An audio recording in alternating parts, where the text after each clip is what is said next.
The Reconstructionist Radio Podcast Network presents Worldview Media Podcast, where Gordon and Joyce Runyon view popular media through the lens of the biblical five-point covenant model to help believers appreciate and apply principles of exciting narrative and engaging storytelling. Hello. Hello.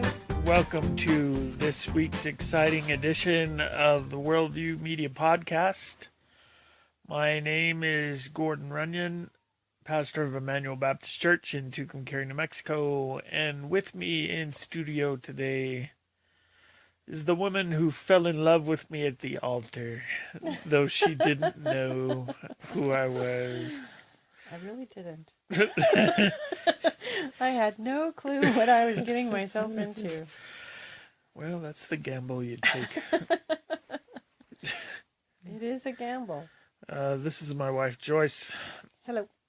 And, you know, we're working on it. We're trying to make the whole arranged marriage thing work out.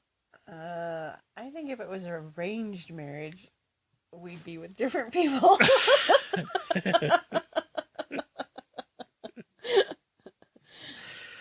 In all honesty.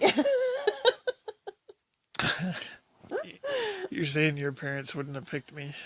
Somebody's parents wouldn't have picked somebody. All right, so if you couldn't guess, we're going to talk about the reality TV show called Married by Mom and Dad. Yeah. Now, this is available. You can watch full episodes on YouTube for free. And I'm not sure about seasons or anything like this, but what's the premise of the show? The premise is that these are young people, it's both women and men, that have supposedly tried every venue to meet that right person and wind up with the wrong person. So in an effort to think that surely there is somebody out there for them, they're enlisting their parents who know them best to find them a spouse. Yeah, and so the thing is that the bride and groom, if it all works out correctly, the bride and groom don't meet each other until they show up at the altar. Yeah. And the wedding is on. Yeah. And so that'd be the first time they see each other, first time they know the name. Supposedly. Yeah, there's been some cheating going on, but Well, and then I think in one of the first seasons we saw that they met each other. You know, they were meeting beforehand. I'm thinking of the one. Oh yeah, girl. They did. That's right. Well, actually, there were several where they went out with dates with the person and the parents, and yeah. So they've. I think they kind of changed that up this past go round. Yeah, the season we watched, they weren't supposed to see each other at all before they got married. Yeah, this most recent one. I don't think that was. Yeah. So as we're looking at this, then from a worldview standpoint, the thing that occurs to me is each family is kind of different, and How they approach it. And yeah, and so if you're going to talk about things like transcendence and worldview issues like that, it's kind of hard because each family obviously approaches things a little bit differently, and it's not clear that each family has any kind of faith or what kind they have. Yeah. Some of them are obviously confessing Christians. yeah. But there's a little bit of trouble in figuring out exactly, worldview. Except with, like I say, you have to pay attention to what each family is doing.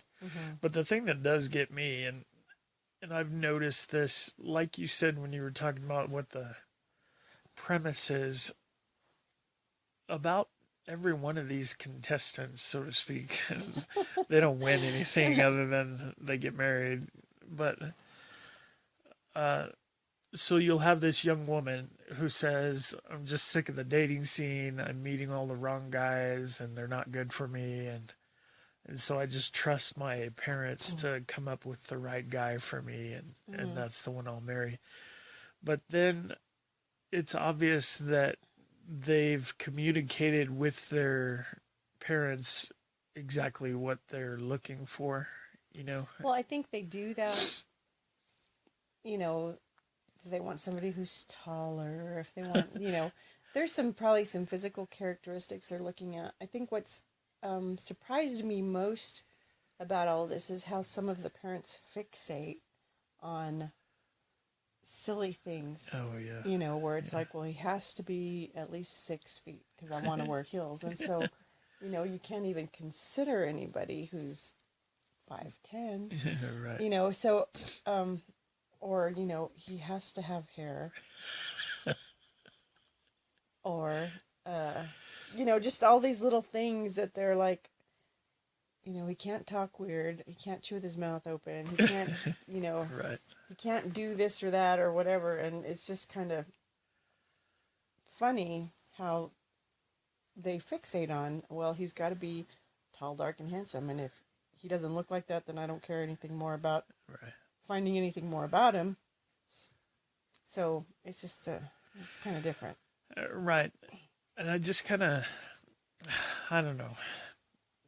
I mean, I know that for a large portion of human history, a lot of marriages have been arranged, and so it hasn't been uncommon in the history of the world for men and women to get married without being in love with each other.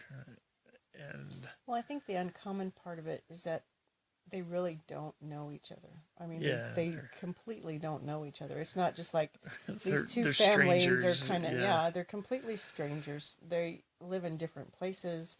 They're settled in where they're at and what they do and who they are. And, it's really kind of difficult. It is strange. And the thing that I've found fascinating is that every once in a while you can tell that we are dealing with a Christian family, or at least a church-going family that talks Christianese.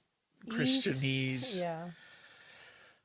But like here recently, one of them, the mom who's looking for a husband for her daughter, she's very quick to say things like, have you met my best friend Jesus? You know, she's obviously a very devout Christian woman.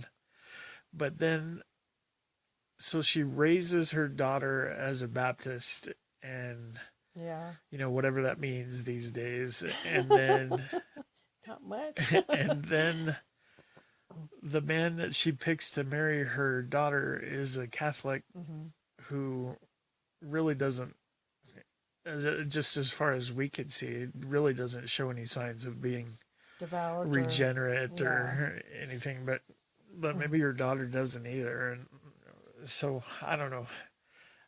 Some of these things I think are kind of confused. If you and I were in that situation, that one of our daughters said, "You have to find me a husband." Yeah. I just envision a lot more deeper sorts of conversations taking place as we met with the guy. And I don't know if that happens or it doesn't happen because, you know, of editing and timelines and stuff like that. But there's some basic questions that a lot of these parents forgot to ask, like, do you want to have kids? Right. You know? Yeah. Which is a big deal thing for everybody involved, because the one person is like, yeah, we're going to have kids. And the other person's like, no, I don't want kids. And, you know, and they're married. So, right. So little things like that, you know, there's just some things that they didn't. And I don't know if they asked one guy if he was employed. And I don't think he was employed, but, you know, just some little pieces here and there that might be interesting information to have beforehand. So yeah, but you kind of do see a kind of a covenantal thing going on with the families, because you can almost see by the way the parents are acting, you can imagine,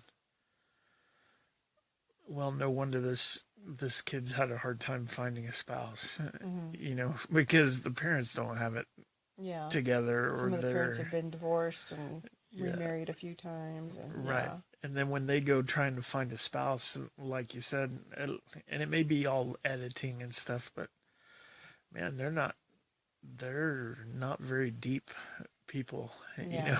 Yeah. Well, and I don't really think anybody this last time that we watched was their faith ever an issue, except maybe for the one. And then it was like, well, he's a Catholic, but well, okay. Yeah, that's just a different kind of. That's not so bad, really. I don't even know. I guess it's fine. Yeah. Yeah. So, yeah, kind of disappointing, I think, in that. But on the other hand, and this is another show, but it's I think they were at 20, the 20 kids and counting. Oh, yeah. The Duggars. Yeah, how they're set up for their daughters, because that's who's gotten married so far. The oldest son did get married, but they have kind of like an interview process. Right, with the courtship thing. Well, not just with a courtship. They actually have paperwork that they have to fill out. Oh, I didn't know that. Yeah, that, they have to say, what are your intentions? How do you plan to support my daughter? How are you going to do this? Yeah. What's your goals for like 5 years out, for 10 years out? How are you going to serve the Lord with my kid? Yeah. And much more intentional, much more serious, and still with the same goal and design at the end, that the one person they start off with is going to be the one person they end up with. Yeah. Yeah, well, in this Married by Mom and Dad, I guess the thing that I have found fascinating is that for almost all the participants, the kids that are thinking about getting married, there is something that they still value about marriage. They kind of see marriage still as a really big deal. Mm-hmm. And it almost seems like what they're hoping to do is just lock somebody up in marriage, and then work on falling in love with them or whatever. They're just they're looking for that exclusivity of the relationship, so that as they're getting to know this person, they can they don't have to worry about stuff like that, and they see marriage as that kind of bond that once we've done this, okay, now it's just me and you, and we got to figure it out. And I don't know, there's something, I mean, that's not the way I would recommend anybody doing it, but several of them do seem to have gone into it with this idea that this is what, if we get married, we're married, and we're just gonna have to figure it out after that. And I just think anybody who does get married should have that attitude. Right. Well, yeah, I think that's right. You need to realize that it's something serious, and of course that's something that's lacking in our culture. Everything's disposable. If it doesn't work, it doesn't work, so let's try something else. Let's try something new. And that's just kind of the society that Americans live in. You're right. There's always something new and something better, so why can't I have that? We do it with technology, we do it with our cars, Sure. and why not do it with your spouse, Yeah, that's interesting. Well, and then I think you notice a Christian influence in at least the background. I guess that's what I'm saying. Because all these folks that may not be Christians still put a lot they of still have kind of a Christian view of what marriage should be in terms of commitment and covenant, and they won't use that language, but that's what they're talking about, a binding covenant. And well, I mean, honestly, isn't that what people really want when they're getting married? I would think so. Yeah. And it doesn't matter who these people are that are getting married. That's what they envision, and that's what they see, and that's what they want. And I think it has to go back to, the image of Christ and his bride and his faithfulness towards the church, and how those two things work together. And that's what a marriage relationship is modeled after. Yeah. And who wouldn't want that? Yeah. Yeah. Well, even the unbelievers that are getting married, there's something about that ideal that has seeped into their consciousness, and Unbeknownst. yeah. And there's one story that I've found both aggravating and fascinating with the football player in this season. Yeah. And for people who haven't watched it, the one guy, he got his parents to choose his bride for him. And this is a guy he's played some professional football. I'm not sure at what level, whether it's Arena League or... No, I think he was on a real NFL team. Oh, he was in the NFL for a little while.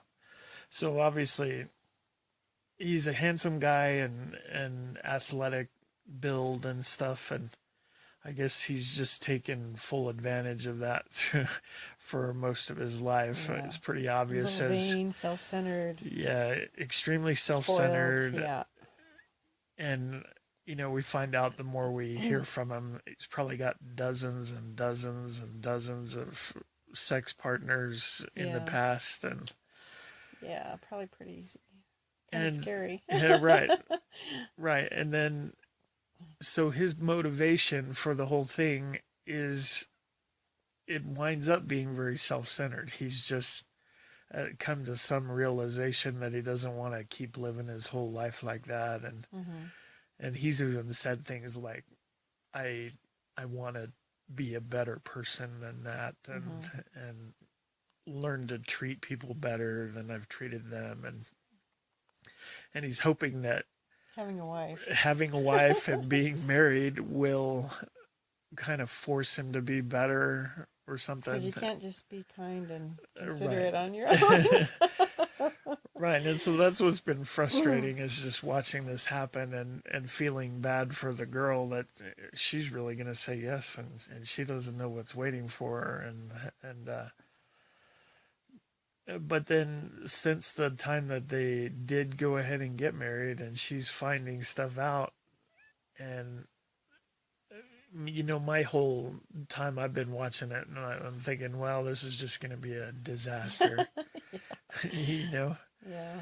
But as we got to the end of this season, I was thinking, you know what? They have a shot. Good work. They could make this work, because it seems like the guy really is serious about being better. Yeah. It's just that as a man who understands what the word teaches, I know that his desire to be better may be genuine, but apart from Christ, he doesn't really have the power that he needs to sustain that kind of thing. And that kind of control. And what's he going to do when he realizes maybe he really doesn't have the power to be better, at least not for real or for over the long haul. And but it does seem, for the most part, like he and his wife are trying to walk in a lot of grace with each other, and trying to be honest and open and forgiving,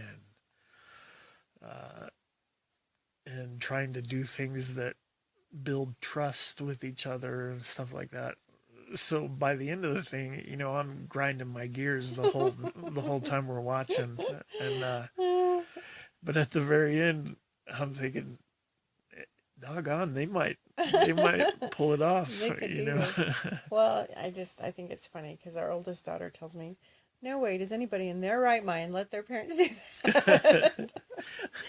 And then we have our middle daughter who's like, that might work, that might be feasible. And of course our youngest is not even really on the market looking for anything at all. So it's funny to hear our own kids talk about, really, who's going to do that? Who is the idiot that's going to say, yeah, I'm going to let my parents do this? And after I've seen some of the parents, I'm like, why would you let your parents do this? Yeah.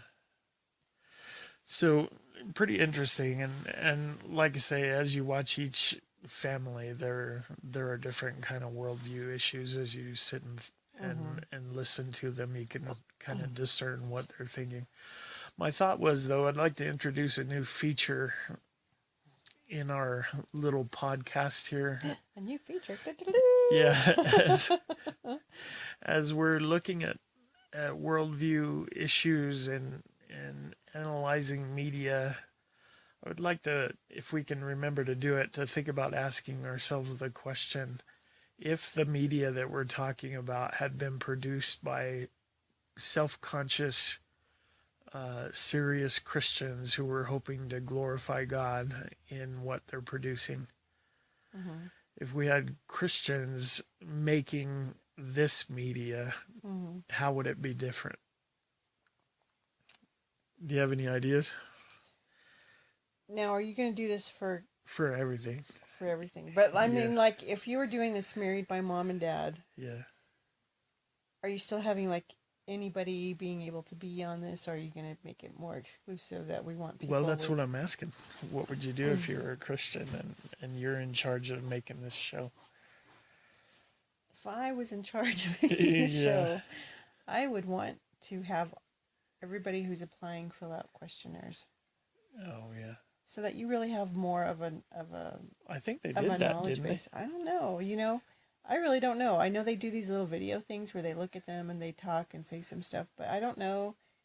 And then the parents just go out on dates based on what they see on the videos. Yeah. And then they just ask them questions. Yeah. Well, do you work? Right. Do you want to get married? Would you marry this person that you've never seen before? And it doesn't really look at anything of depth or of value about the character of this person. Well, I thought he was a nice guy. Yeah. He didn't look squeamy or bolt looking like he wanted His to run. eyes weren't set too close together. He had hair. Yeah. So, that I think that'd be big for me. Is that, if I was going to want really anybody on the show, I think you really need to have something more in depth with questionnaires so people really know something about this other person. Yeah, I think the idea of making sure that people didn't get unequally yoked would be big for me. Yeah. You'd want Christian people marrying Christian people, and then I think that it would be valuable. It probably wouldn't make good TV, but it would be valuable to actually have theological discussions with the prospective bride or groom, and see, do you really think the same thing about serving God and what the purpose of your little family unit is going to be, and what the calling on your life is, and there's nothing like that. It's just, do you have a job? And I've never seen anybody be talking about what's your purpose, what are you doing, and then I think also it might be a good thing. You have the parents interviewing the prospective, and they know their own child, but I think it might be nice to have like a neutral third party who could function as like a counselor, who could meet with both the bride and the groom separately and just give some input that was objective, and maybe a pastor or something who could ask some deeper questions. And I think stuff. this past season, the person that was being interviewed, their family really had no clue what was going on. The other family isn't involved at all. Not until the wedding. Right. Yeah. So they're not part of the interview process. They're not part of anything. Yeah, don't you think that's logistic though? Because a lot of the time they're freaked out by what their child is even being involved with, the potential. And well, but I think part of that is because they don't know anything until, hey, I'm getting married this weekend. Yeah, right. And they're like, what? You're getting married this weekend? Right. And I think, that can really cause some problems for a new couple. You have a lot of things that are potential issues anyway, but when you don't have the support of both families, I think that makes it much more difficult. Sure. Yeah. All right. So do you recommend the show? Well, it's interesting to see what people value. Yeah, I think that's what gets me, is that it's intriguing to see what people, well, like you say, what they value and what they think is really important. And then for me, it's interesting. Now you're married, now what? And and we don't have any follow-ups on Right. that. We just have the process of getting married. So, but that's fascinating. I'd like to, if you're going to watch it, I think that you become kind of invested in these different families and following them along. And so a little follow-up would be nice. I think so. So it's kind of interesting. It's, it's not like earth-shaking TV or anything. No, and it's not as...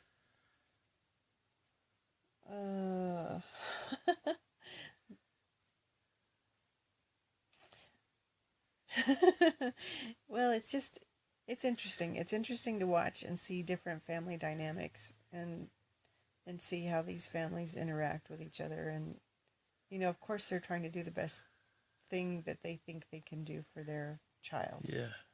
And so, of course they really are trying to find the right person, and they take this very seriously. But even in taking it very seriously, I don't think they understand the gravity of what they're doing.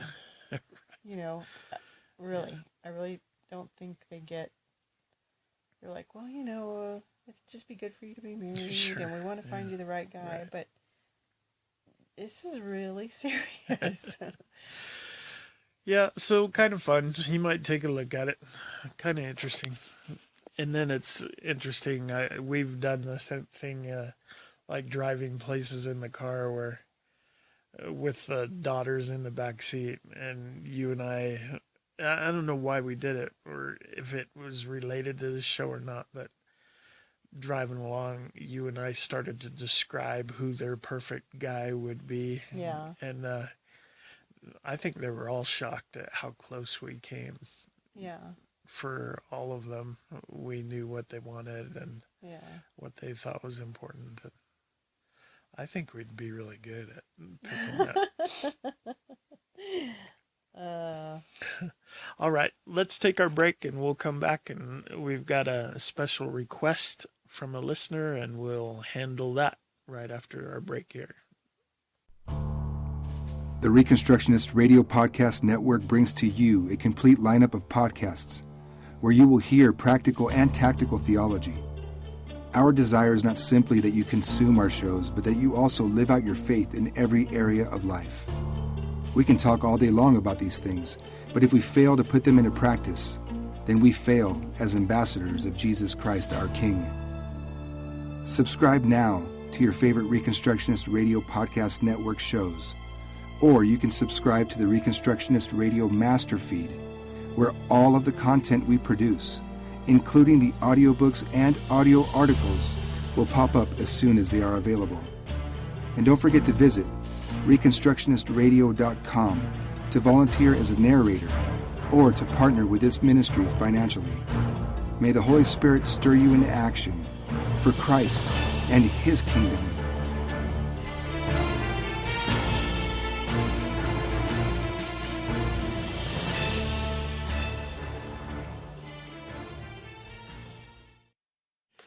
And we're back, and it's time for our next segment, and we're going to change gears a little bit here. We had a listener requested that we watch a particular music video and comment on whatever worldview issues we think we saw there. Now, the music video is, it's just a clip from the movie Aladdin, and it's a song where it's what's it called? A Whole New World? I believe that's right. A whole new world. Yeah. Yeah. I thought about downloading the MP3 and playing a little bit as a clip, but then I was thinking, well, I could just sing it and people would know. They would recognize it immediately. Right. Okay, so, but in the video then, it was a really popular song back in the day. Well, it's really more like a movie clip than a Yeah, it's not really video.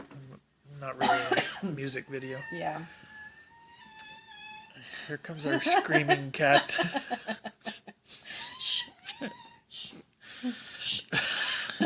You crazy cat. All right.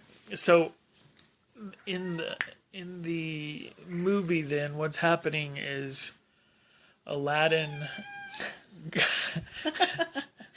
You crazy. Get out of here.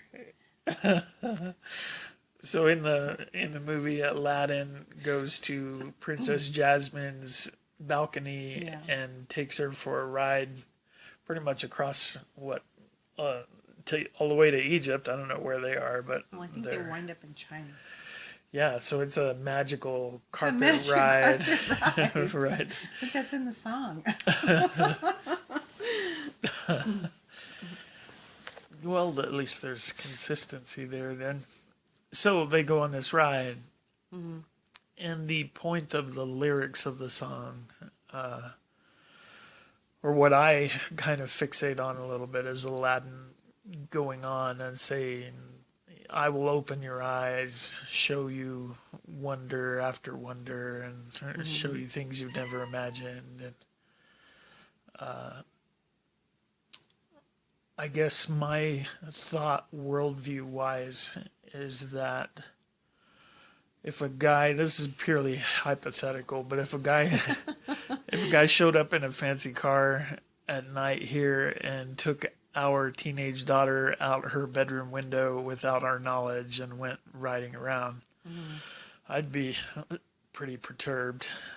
And so obviously that whole situation for me, I think that was not a good thing to do. And and the issue that I kind of have with the whole movie is that one of the central themes is that Jasmine knows better than all the adults around her, including her dad, who loves her. And of course, he's under a spell at some point and stupefied. But I don't know if it's stupefied. But he doesn't have his faculties about him. No, that's right. And for me, I think that's a fairly common theme in Disney movies, is that you're the adolescent girl and you know best for you, and even if your parents tell you no, and it's kind of usual in a Disney movie for love to kind of justify everything. You know, if you're doing this bad thing but it's for the sake of love, then it's really not that bad. And so I kind of see that in Aladdin, and really I think it's present there in the video. So for me, that's kind of what was on my mind. What do you think? Well, if we're talking about that portion of it, then really, in my mind, Aladdin is deceiving himself, because he's not that person who can show her that world regardless. He's only there doing that because of the genie. Does he have access to all these things? And that's not really who he is either. So ultimately, he's deceiving himself. As he's trying to deceive her. Well, as he's trying to say these... Well, and I think most guys, when they're interested in a girl, they want to say, look, if you're with me, then I can do these things for you. And so I think he's wanting to impress her, which is, I think, fairly typical for most people to want to do, is to impress somebody and to raise their value for something that you think the other person's looking for. Right. That's why I suck my stomach in whenever you walk into the room. Is that what you're doing? So, and ultimately, it's not a real story. You know, it's right. You know, it's a cartoon, and but it is still good. You know, we say it all the time. Even the kind of frivolous things are projecting a message and trying to communicate something. So you didn't see worldview wise, you didn't see, I mean, there's no like hidden Illuminati symbols in the video or. Well, I think sometimes you got to be careful not to take things out of context. Yeah. And if you remove a portion of a movie and a clip and say, okay, let's look at this clip and investigate this and see what meaning we can put into it without having the whole movie with it. Yeah. Then you're going to take things out of context, and I think that's something that we as Christians don't like people doing scripturally, because people do it all the time. Well, let me take this one verse and I'm going to twist it to fit what I think and what I see. And so, we need to be critical about what we're watching and what we're letting our kids watch, and but don't be taking things out of context, and it is a movie and it is pretend and it's not real, and those are all things that I think everybody watching kind of gets. Yeah. So there is no real magic carpet, there's no genie, there's I there's none understand, of that but stuff. there are themes though, and there are messages involved, and well, and I think you talk about your place in the garden and what is that, but I think in the Bible we see that God is giving the nations to Jesus, and so it is throughout the world, through to Egypt, through to China, through to all these places, and so it's about taking dominion not just in your little backyard, it's about a whole new world. Oh yeah. And going out and doing those things. Right, but he was wanting to show her he was kind of approaching that in a shortcut sort of way, illegitimately. He's gonna, like you said, he doesn't really have the power to do any of that. The magic that he has is borrowed, and and he's not really that guy. Well, your point about taking stuff out of context is a good one, because the man who recommended we watch this and comment on it was specifically, one of the things that he mentioned was, as Aladdin is kind of promising to reveal secret knowledge to Jasmine, which is what the whole song is about, which kind of reminds, for me, it reminds me of the serpent's temptation in the garden. And he said, at one point in the video, Aladdin actually hands her an apple, and is that meant to hearken back to the sin in the garden? And when I watched it, I was like, well, yeah, there it is. There's the symbol. He's promising to reveal knowledge to her that she didn't have, and hands her an apple. And well, bingo. Yeah. But then you pointed out that over the course of the story, in the beginning of the story, this is a recapitulation of something that has already happened. Where she's giving an apple to right, he was else. down and out as a street urchin, and she handed him an apple. She was handing a little boy an apple, not him. He was there on the scene. Oh yeah, okay. So yeah, but there was another apple scene prior to that, and she's the one that was handing it. And I think you're right. We are the ones that have said it's an apple. I don't think that's really what's recorded in Genesis. No, it's not. It's just a fruit, right? Yeah, it's just the fruit from that's that an artistic specific tree. rendering. And so, but I mean, and you take some artistic licenses with these things, but it was not an apple that was given to Eve that she took. And if I eat an apple now, that doesn't make me a bad person, or I offer an apple to someone else, right. It's an apple. I don't think we have access to those trees anymore. You're talking like you are not very symbolically minded. Well, so if I have an apple at home, what does that mean? That I want power, or I want an apple? I have power. No doubt you do. All right.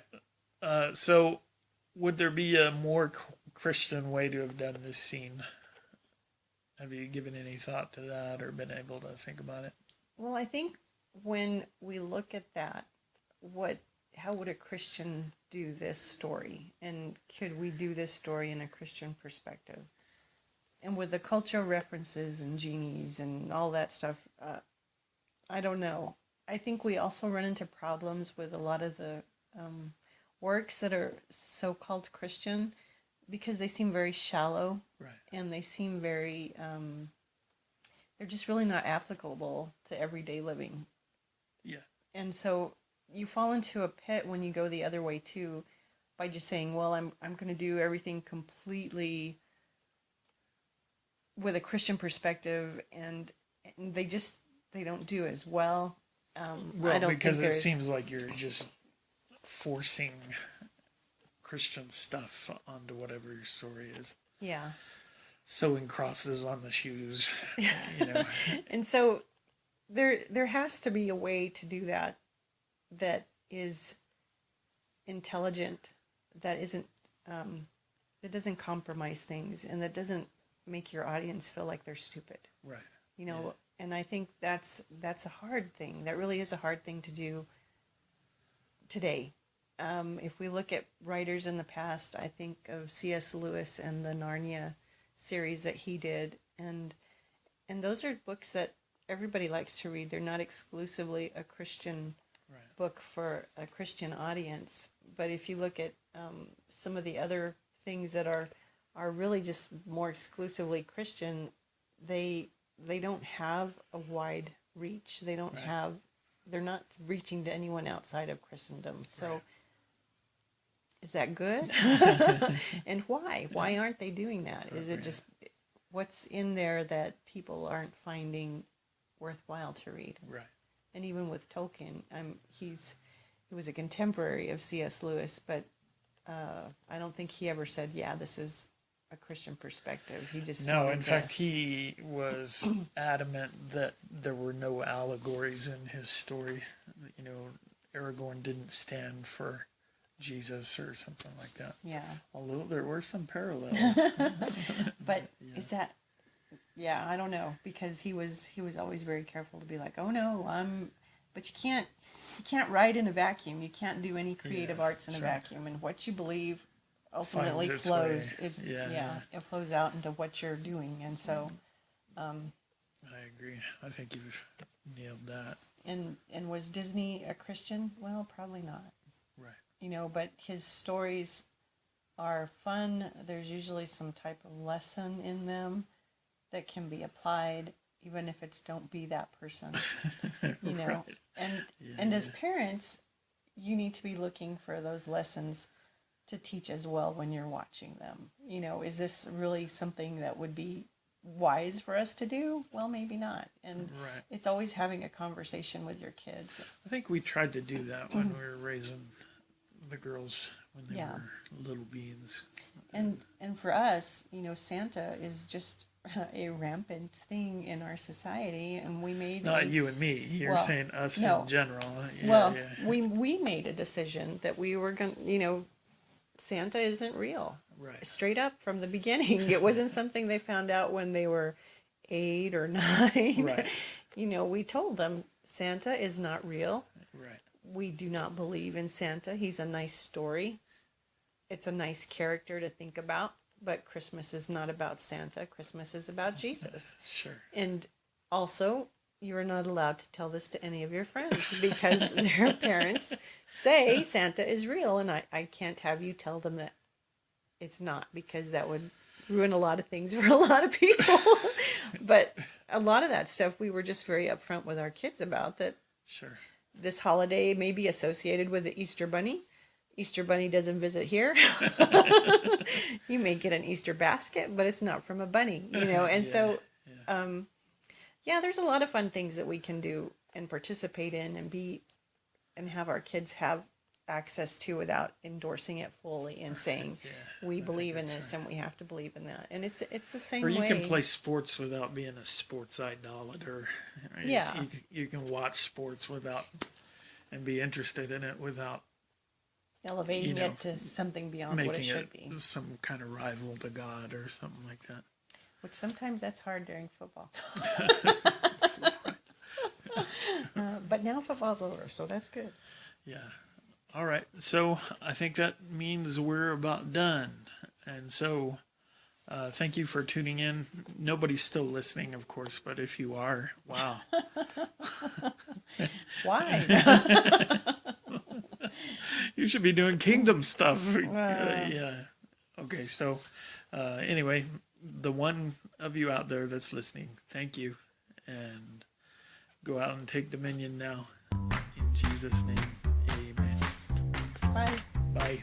Thank you for listening to the Worldview Media Podcast. Please visit reconstructionistradio.com to check out the other podcasts in our network and to download our free audiobooks.